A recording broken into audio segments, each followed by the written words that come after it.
là là, mais que fais-tu Lucas? Ce n'est pas du tout comme ça qu'il faut s'y prendre. Mais comment alors? Tu n'arrives pas à avancer correctement? C'est sans doute parce que tu n'es pas assez aérodynamique. L'aéro quoi? L'aérodynamique est la branche de la dynamique des fluides qui étudie les phénomènes accompagnant tout mouvement relatif d'un corps. Tout corps qui se déplace dans un fluide, que ce soit dans un gaz ou un liquide, éprouve de la part de ce fluide une sorte de résistance ou frottement. Oh là là! Ça m'embrouille tout ça!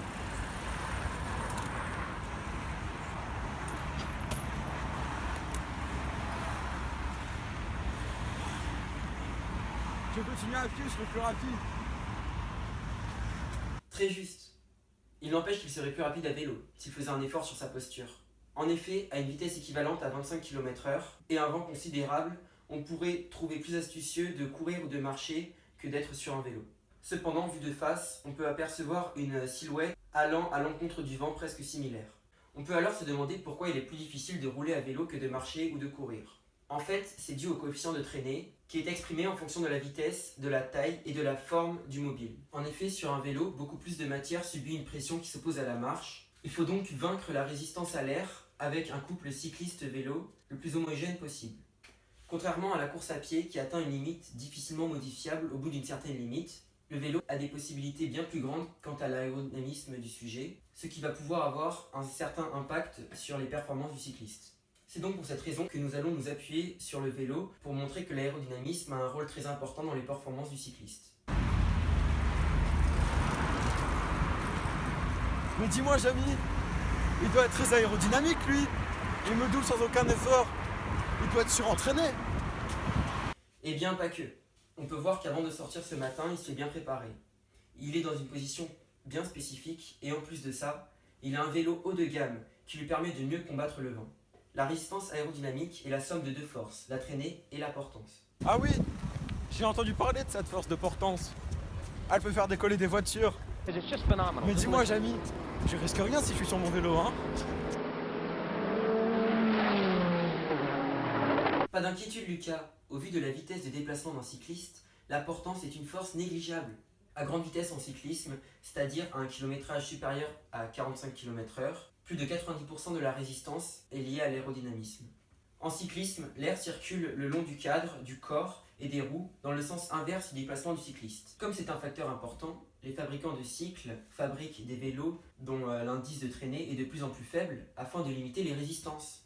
Pour un vélo sur le plat, entre 70 et 80% de cette énergie déployée est utilement utilisée pour limiter la résistance. En vélo de route, la vitesse est un élément qui fait partie intégrante de la pratique. Il est donc important d'avoir une posture et des accessoires adaptés pour pouvoir économiser le maximum d'énergie et ainsi rouler plus vite. L'air frontal projeté est la partie du corps qui est perçue par l'observateur et qui serait exactement placée en face de ce corps. Elle dépend de la corpulence du cycliste et de sa position. Un cycliste ne pouvant pas changer de façon significative sa corpulence, nous nous intéresserons donc à sa position.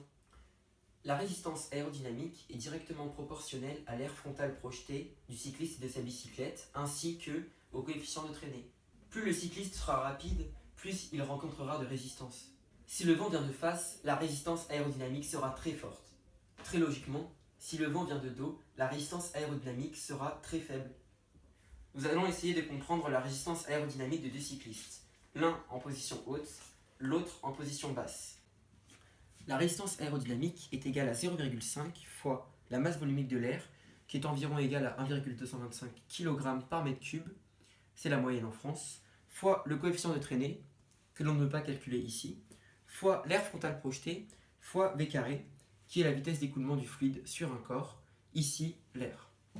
Afin de calculer l'air frontal projeté, nous avons pesé deux images grâce à une balance à haute sensibilité ainsi que d'une zone d'étalonnage dont on connaît l'air.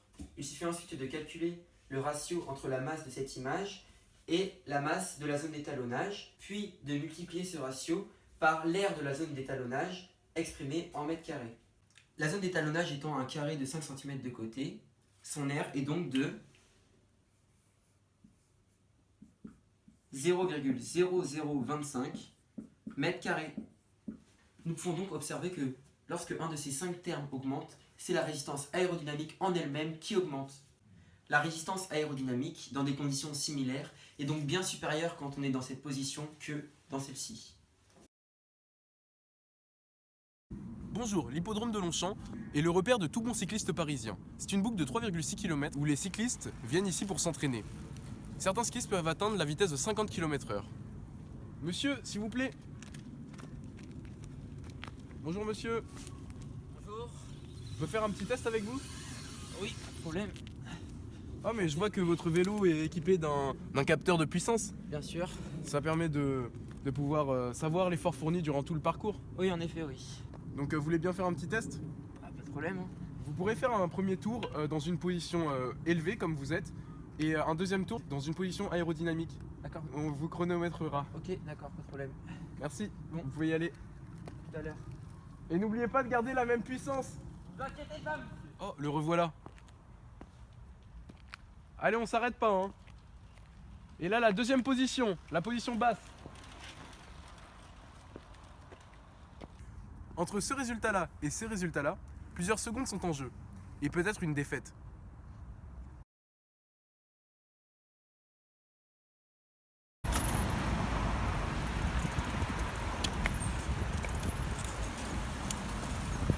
C'est vrai que je remarque une différence, mais ce n'est toujours pas fameux. Je crois bien que je ne suis pas fait pour le vélo, malheureusement. Mais non, il faut que tu améliores ta tenue et ton vélo. Et après, bien sûr, tu ne rateras plus aucun rendez-vous.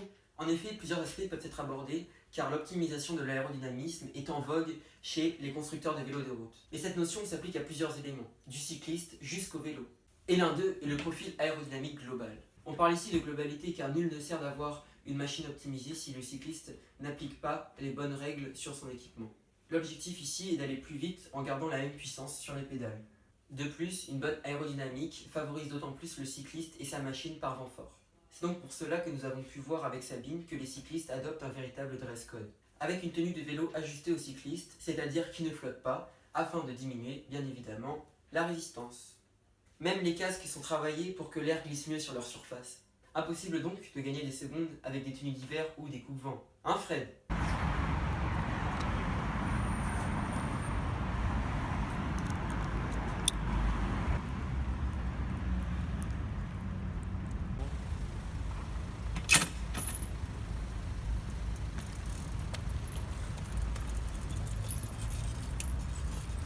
Ah oui, c'est vrai, je comprends mieux. C'est vrai que c'était pas très malin de prendre cette tenue. Mais Fred, je pense que tu as remarqué qu'ils n'avaient pas non plus les mêmes bicyclettes. En effet, depuis quelques années, les constructeurs de vélos ont garni leur catalogue de nombreux cadres, donnant ainsi une spécialisation d'utilisation. Les vélos de type aérodynamique sont censés être mieux profilés afin de gagner de la vitesse en comparaison avec les vélos classiques sur des portions plates. Travail des fibres, simulation de l'informatique, tests en soufflerie, ces marques poussent la technologie très loin en empruntant les innovations techniques de l'aéronautique et de l'automobile. Ainsi, bon nombre de cadres ont des formes de tubes réfléchis afin d'éliminer au maximum la traînée aérodynamique. Les roues sont aussi importantes dans la tenue, en bonne et due forme d'un cycliste. Ici, la notion de vitesse et de prise au vent est importante. Elle doit être optimisée tant sur le plan frontal que latéral. Tiens Fred, je te passe mon vélo, prends-en soin. Merci Jamie. Ça ne fait aucun doute. Je vois la différence maintenant. Je vais pouvoir rattraper mon retard. Mais par contre, Jamie, j'ai toujours pas compris ce que c'était l'aérodynamisme.